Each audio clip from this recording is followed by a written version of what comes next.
Hans Niemann continues to dominate at the Tournament of Peace. After 5 rounds, he's currently leading by a staggering 1.5 points, and is definitely starting to annoy his opponents, not for the first time. In round-robin tournaments, it is very important for players to beat the lower seeds. However, when the lowest seed is a strong grandmaster, things are really not so simple. But Hans really made it look easy in this game. Hans opens with e4, and after some well-known moves in the Caro-Kann, he comes up with a very interesting concept, which hasn't been played very much. The computer really likes it. The idea is that after knight takes e5, black's getting back his pawn right away with this typical tactic. But more concretely, white is chasing the black pieces back with tempo, and is trying to say that this queenside majority of 4 pawns against 2 is going to be more useful than black's central pawns on d5 and e6, which, although they could be very strong in the future, aren't really that menacing as of yet. So black plays bishop d7, and now a5, which is not really a move that I like. I think that it was better to stay flexible with moves like castles, or even to play a move like b4. Because after a move like a5, you do end up weakening the b5 square, and the black bishop might want to go there. For instance, after castles, bishop e7, black might want to play bishop b5 in the next move. If we play a move like knight d2, perhaps we might run into this, and black's ready to kick out pieces back after castles followed by f6. So Hans decides it's time to swap off the knight for his opponent's bishop, but it's not exactly something we'd like to do. And after b4, castles, knight d2, black finds a very nice regrouping with the move bishop d8.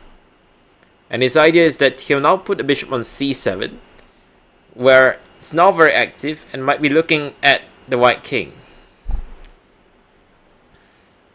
White plays bishop e5. Obviously, the idea is that if we go bishop c7, now have a move like knight c4. But black plays accurately here. He starts with the move f6, chasing the bishop back. Bishop g3. But here, I'm not a big fan of black's decision, because the move e5 is logical and best. The knight c4, perhaps this was what black was a bit worried about, but we can just play a move like queen e6 for instance, and after knight b6, black takes the knight and rook a d8, and is ready to play the move d4 with a very good position. And the main reason is because the white bishop on g3 is completely dead, while the black knight on f5 is really an amazing piece.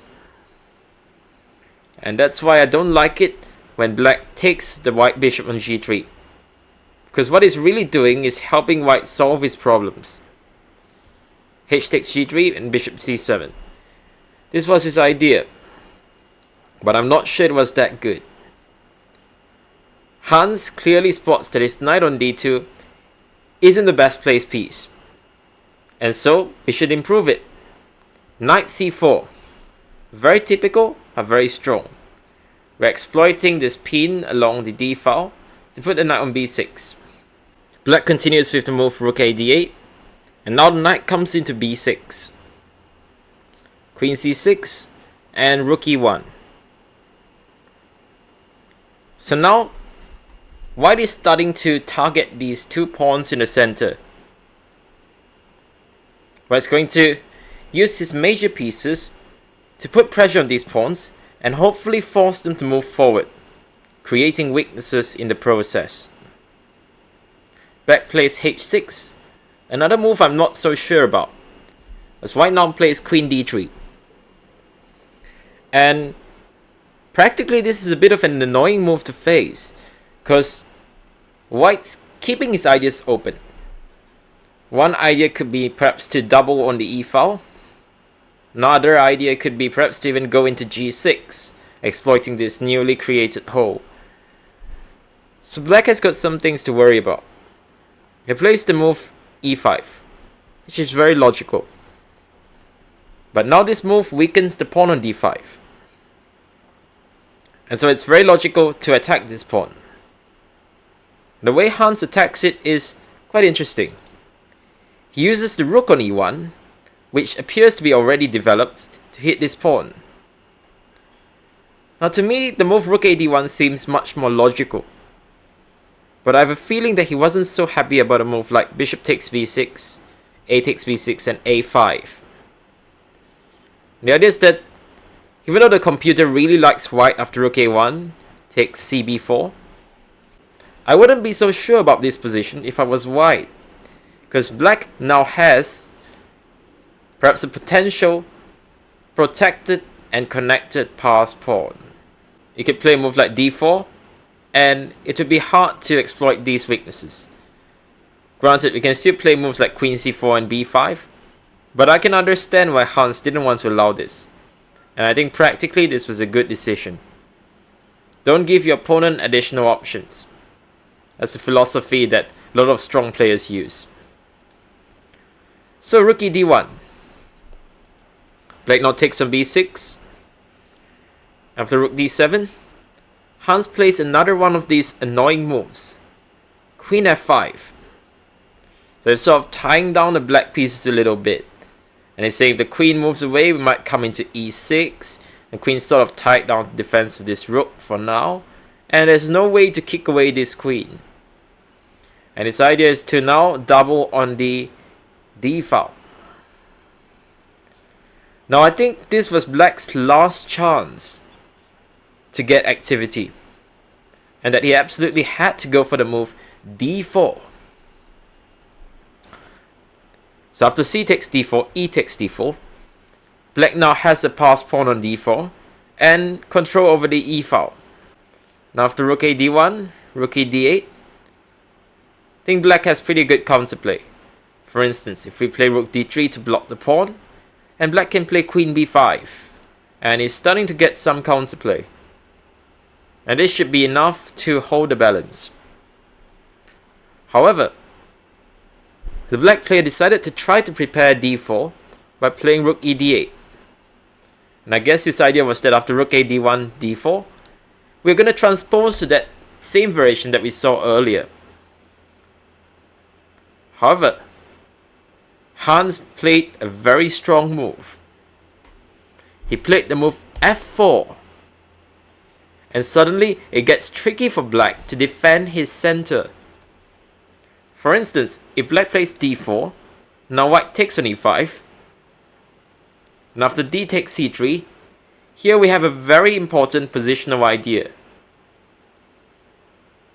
And this is a very typical idea that I tell my students.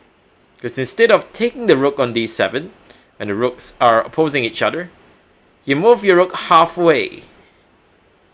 And this can often be a very strong positional idea. After rook takes d6, e takes d6, the c3 pawn is very weak and it's going to drop very soon. Whereas the white pawn structure is impeccable, with a newly created protected passed pawn on d6. So black plays the move e4, and is once again threatening to play the move d4. Hans, being a very strong positional player, easily sees that this is black's idea and stops it. Rook d4. Now white has got a very nice blockade in the center, and these black pawns, they are really not going anywhere. White's idea is very simple. It's going to put pressure on the pawn on d5, after which the black pieces will be tied down to the defense. Then, he's going to start a kingside attack with g4, g5, which will prove surprisingly difficult to stop. So black plays king f7. Now queen h5 check, asking more questions. King f8. And now white is starting to slowly push the pawns on the king side. Queen e6. White pressures the pawn on d5. And now black plays the move e3. It's a very committal move, because now the e-pawn can become very weak. However, black has a concrete threat. He wants to play a move like e2, followed by the move queen e3, which will give him lots of counterplay. Here Hans finds a very nice move. He plays queen f5. And black can't really trade the queens, because if he does so, then the pawn on e3 will become very weak. For instance, rook e7, white plays rook e1, and simply brings his king slowly to f3, after which the pawn on e3 will be lost. And there's absolutely nothing that black can do against this. So after queen f5, black can't trade queens and must step back, after which Hans has simply improved his position for free. However, the same threat is still in the air, so white has to be careful. For instance, g5 would be a terrible blunder, as after e2, rook e1, black has to move queen e3 check, and suddenly white is dead lost after queen takes c3, hitting both rooks. But Hans easily sidesteps this. He plays the move rook e1, and if e2, then simply king f2, and if rook e8, threatening mate on e3, white simply stops this with the move queen d3, and rook takes e2 is going to win the game. So black desperately tries to create counterplay with a5, but white strikes first with the move g5, smashing open the black kingside. A takes b4. Now white crashes through. G takes h6.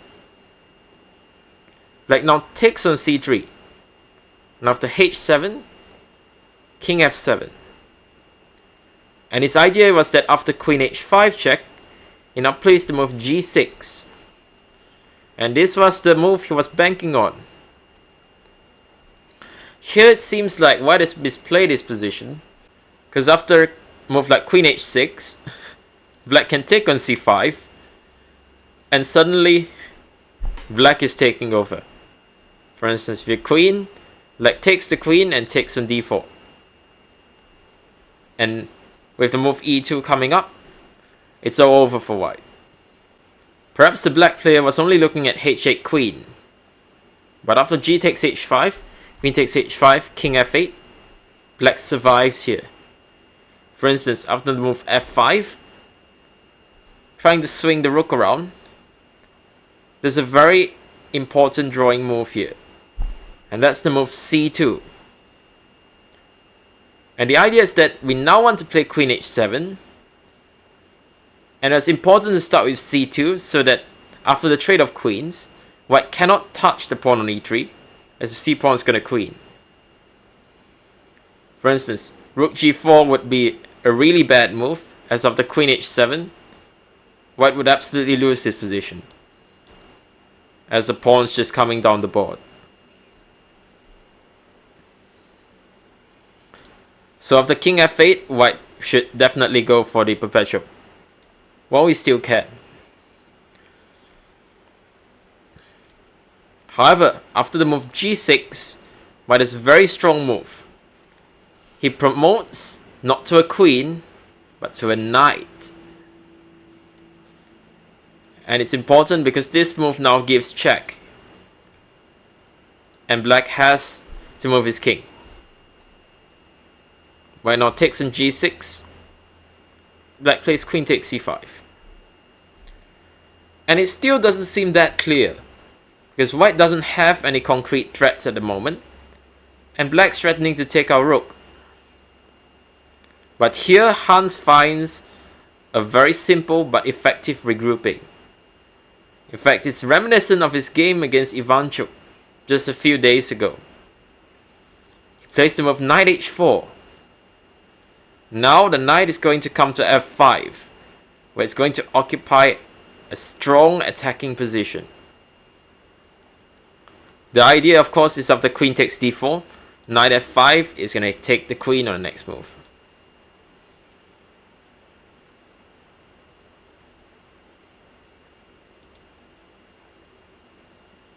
So black plays the move king g8. But after knight f5, the attack is simply too strong.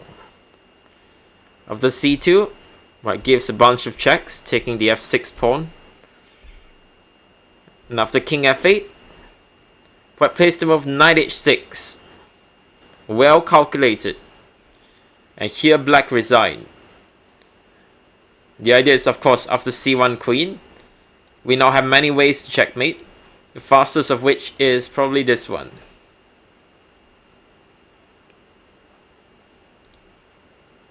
And if black takes on d4, then white gives a check on g8, gives a check on f5, hitting the queen, and after king f6, now we give a check on g5 and take the queen with a winning position.